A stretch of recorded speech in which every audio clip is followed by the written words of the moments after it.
At 5:30 in the morning, her father saw her asleep on the balcony. She was lying on the lounge chair, exactly where she had been when he went to bed. He looked at her, and he went back inside. When he came out again, roughly half an hour later, the chair was empty. Her cigarettes were still there. Her lighter was still there. Her shoes were still there. The ship was approaching Curacao. There were more than 2,000 passengers aboard and nearly 800 crew. There were cameras in the corridors, staff on every deck, and a keycard system that logged exactly who went through which door and when, and Amy Bradley was gone.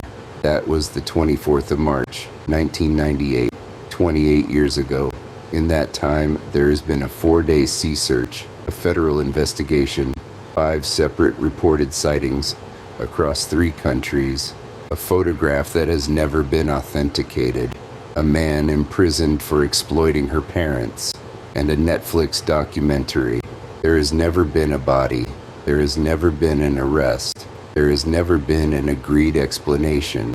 This is what is actually documented in the case of Amy Lynn Bradley, and just as importantly, what is not. Before the ship, before any of it, it is worth knowing who was on that balcony. Amy Lynn Bradley was 23 years old, from Chesterfield County, Virginia. She had just graduated with a degree in physical education. She had attended college on a basketball scholarship. She had a job waiting for her at a computer consulting firm, due to start after the holiday. She was an accomplished swimmer and a trained lifeguard. Hold on to that detail because almost everything that follows runs into it. She had tattoos, and they matter because they are the reason several strangers later believed they recognized her. A Tasmanian devil spinning a basketball on her shoulder, a sun on her lower back, a Chinese symbol on her right ankle, a gecko on her navel. She had a navel ring. Those descriptions are not rumor. They are listed on her FBI missing person record because they are the identifying marks investigators asked the public to look for. The cruise was a family holiday. Her father Ron, her mother Iva, her younger brother Brad, and Amy. They boarded Royal Caribbean's Rhapsody of the Seas. It was supposed to be a week. Now the night itself is not a case where nobody knows when someone was last seen. Almost every step is documented. On the evening of the 23rd of March, Amy and her brother Brad were on the 9th deck at a party, dancing. The ship's band was playing. They were there late. At around 3:35 in the morning, Brad entered the family cabin on the 8th deck. At around 3:40, Amy entered the same cabin. We know those times because the ship's keycard system recorded them. Not from memory, not from a witness, from a door log. At some point after that, Amy went out onto the balcony. Between 5:15 and 5:30, her father Ron woke up. He saw her out there, asleep on the lounge chair. He has always been consistent about this. She was there. At around 6 o'clock, he got up again. The balcony was empty. He assumed she had gone to get coffee or gone for a walk. He went to look for her in the public areas of the ship. She was not in any of them. By 6:30, the family knew something was wrong and had raised it. And this is the point where the case stops being about what happened to Amy Bradley and starts being about what happened next. The ship was coming into port at Curacao. Around 2,000 passengers were about to walk down the gangway and scatter across an island, and then onto flights home to dozens of different places. Amy's parents asked for the ship to be held. They asked for an announcement. They asked, in the plainest possible terms, for the passengers to be kept aboard until the ship had been searched. According to accounts given afterwards, the purser's office did not do that immediately. A general page went out at around 7:50 in the morning, the kind of announcement used for a passenger who has not turned up to meet their party. By then, most of the passengers had already disembarked. Between roughly 12:15 and 1 o'clock in the afternoon, the ship's staff conducted an internal search. That delay has been described since as a mistake that may have damaged whatever chance existed of finding her. And whether or not Amy was still aboard that morning, consider what was lost regardless. 2,000 people who had been on that ship the previous night, anyone who had seen her, spoken to her, noticed who she was with, walked off before anyone had asked them a single question. There was never going to be a second opportunity to interview that group. They were gone within hours to different countries. Outside the ship, the response was serious. The Dutch Caribbean Coast Guard searched for 4 days, from the 24th to the 27th of March. 3 helicopters, a radar aircraft. Royal Caribbean chartered an additional vessel to keep searching after that. They found nothing. No body, no clothing, no trace. The FBI became involved, as it can when an American citizen is affected. Investigators interviewed people who had been around her that night, including a member of the ship's band who had been at the party.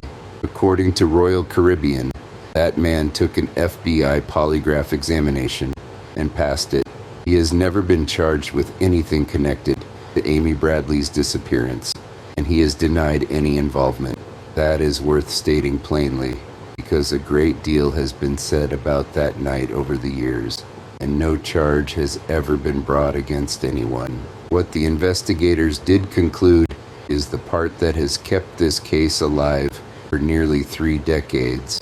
They found no evidence that Amy Bradley fell overboard, no evidence that she was pushed, no evidence that she took her own life. Think about what the alternative would require. A trained lifeguard and competitive swimmer goes over a balcony railing in the middle of the night. The sea is calm. The ship is close to land. She is a strong enough swimmer to have been trusted with other people's lives in the water, and she is never recovered. Not that day, not in 4 days of helicopter search, not in 28 years. It is not impossible. People who can swim do drown, and a fall from that height into open water at night is survivable by nobody's guarantee. But it is the version of events that the physical search failed to support, and the investigators declined to assert. So the question was never fully closed, and into that gap came the sightings. There are 5 that matter. I am going to give you each one as it was actually reported, what was claimed, by whom, and what happened when it was checked. Because the shape of this case is not that Amy Bradley was seen. It is that she was reported seen repeatedly by people with nothing obvious to gain, and that not one of those reports could ever be confirmed or definitively ruled out. The first came within weeks. In April 1998, a taxi driver in Curacao said he had seen a woman he later identified from the reward poster running through a parking lot looking for a telephone. He said he recognized her distinctive green eyes. He said he had seen her elsewhere on the island as well. His account was never corroborated by the authorities. The second is the one that has troubled people the most. In August 1998, 5 months after she disappeared, a Canadian man named David Carmichael was on a beach at Playa Porto Marie in Curacao. He was a scuba diver on holiday. He reported seeing a woman with 2 men. He said she matched Amy Bradley's description, including her tattoos. He said that when she heard English being spoken, she turned around and came back towards him, and that one of the men then motioned her away towards the beach bar. At the time, he did not know who she was. He only made the connection later, after seeing the case featured on America's Most Wanted. He flew to Virginia to meet the Bradley family in person. His words afterwards were, "I am haunted by that encounter with Amy. I know it was her." The FBI investigated the report. They were unable to corroborate it. The third came from a member of the United States Navy.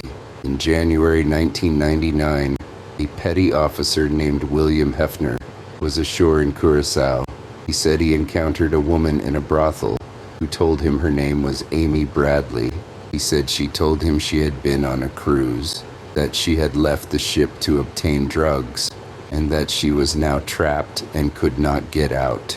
He did not report it at the time. By his own account, he was concerned about what being in that building would do to his naval career. He contacted the Bradley family in May 2002. More than 3 years later, the FBI investigated. By the time they did, the building had burned down. No substantive evidence was found to support the account. The fourth sighting moved the case to American soil. In April 2003, witnesses in San Francisco reported seeing a woman matching Amy Bradley's description, watching a street performer in the company of 2 men. According to the report, when the woman appeared to be recognized, the men took hold of her and left the scene quickly. The FBI released sketches of the 2 men. Nothing came of it.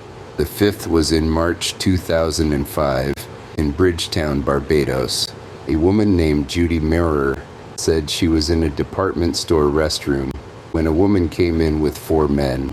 She said the men were discussing what she understood to be an illegal transaction. She said the woman asked whether they could stop and see the children, and she said the woman quietly gave her name as Amy. Composite sketches were produced from that account as well. Now, it is important to be careful here, and I want to be explicit about why. None of these 5 reports was ever confirmed. Not one. The FBI looked at them and could not stand any of them up. Reported sightings in high-profile missing person cases are common, and they are frequently mistaken. People genuinely want to help.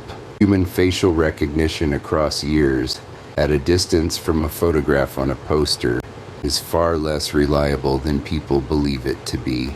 That is not a criticism of anybody who came forward. It is a documented limitation. But the reverse is also true, and it is the reason this case has never been closed. Not one of those accounts was ever definitively ruled out either. They were investigated, and they ran into dead ends. A witness who came forward years late, a building that had burned down, sketches that led nowhere. Unconfirmed is not the same as disproven. That distinction is the entire case. Then there is the photograph.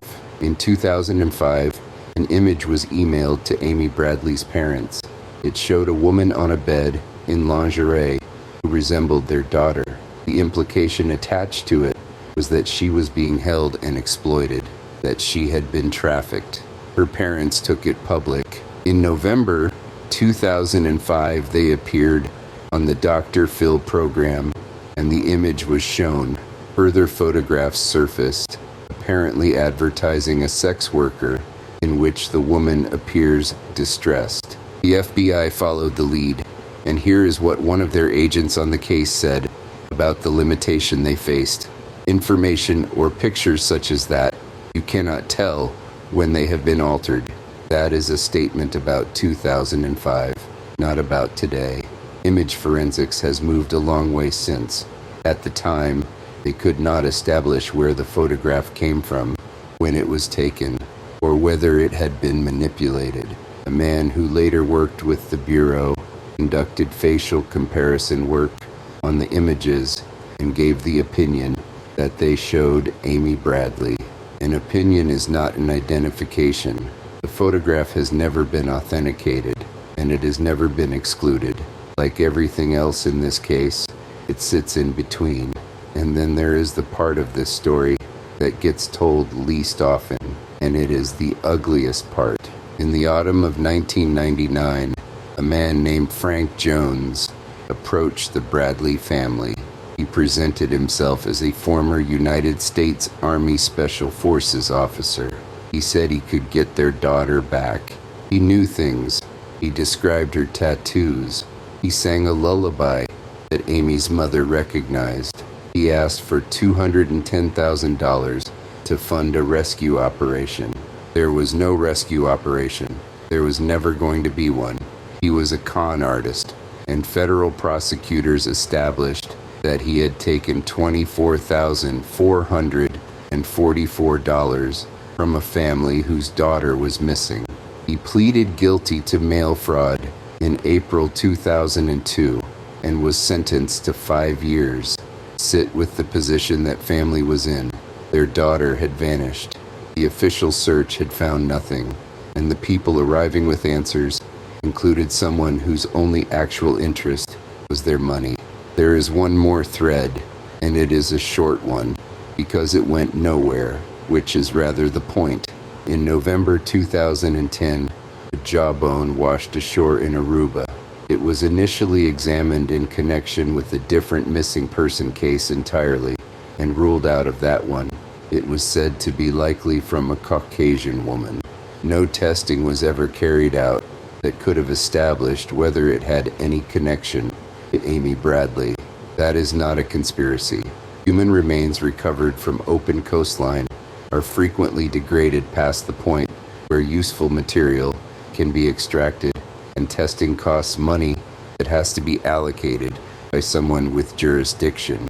Which brings us straight back to the problem underneath this entire case. But it is worth registering. In 28 years, the closest thing to a physical lead in the region was never conclusively connected to her, and was never conclusively excluded either. Now pull back, because the reason this case never resolved is not really a mystery of evidence. It is a mystery of circumstance.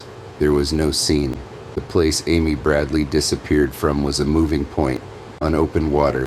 It cannot be cordoned off, photographed, or returned to. By the time anyone understood a person was missing, the ship had traveled on, and the ocean had closed behind it.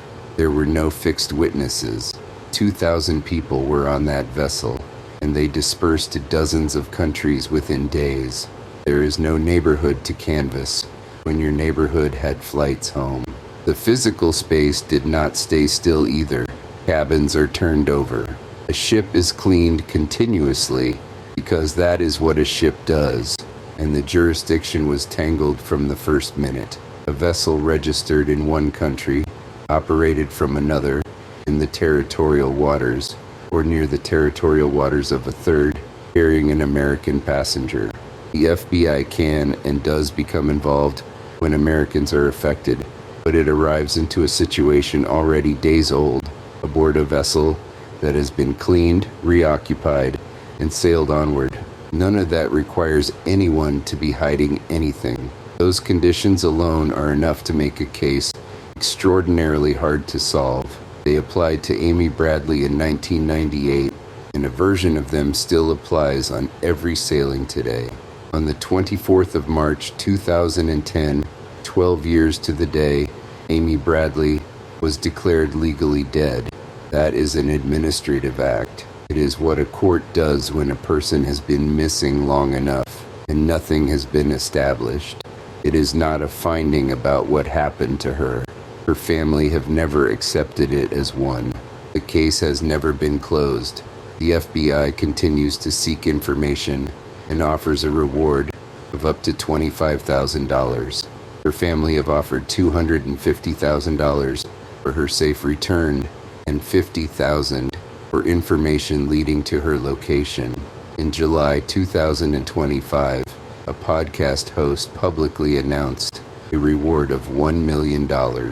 That same month, Netflix released a 3-part documentary series about the case. It brought the story to an audience that had not been born when she disappeared, and it was nominated for a media award the following year. So it is genuinely possible that more people are looking for Amy Bradley right now than at any point since 1998. Here is where I will leave it, and I want to be honest about what I think. There are 2 versions of this story, and I cannot tell you which is true, because nobody can. In the first, a young woman went over a railing in the dark, and the sea took her, and every reported sighting since has been a well-meaning mistake by a stranger who wanted to help. It happens. It is the ordinary explanation, and ordinary explanations are usually right. In the second, something happened aboard a ship carrying 3,000 people in a place with no police force, no scene to preserve, and no single country obliged to investigate. And the reason it was never solved is that the conditions made it nearly unsolvable from the first morning. What I will say is this: The people who investigated it did not conclude she fell. The search found nothing, and 5 separate people in 3 countries over 7 years came forward believing they had seen her, and not one of them could be proven wrong.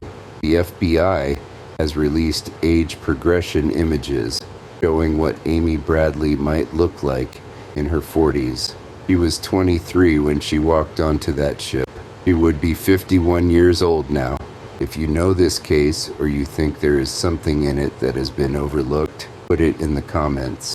I read them, and if you have information, it goes to the FBI, not to me.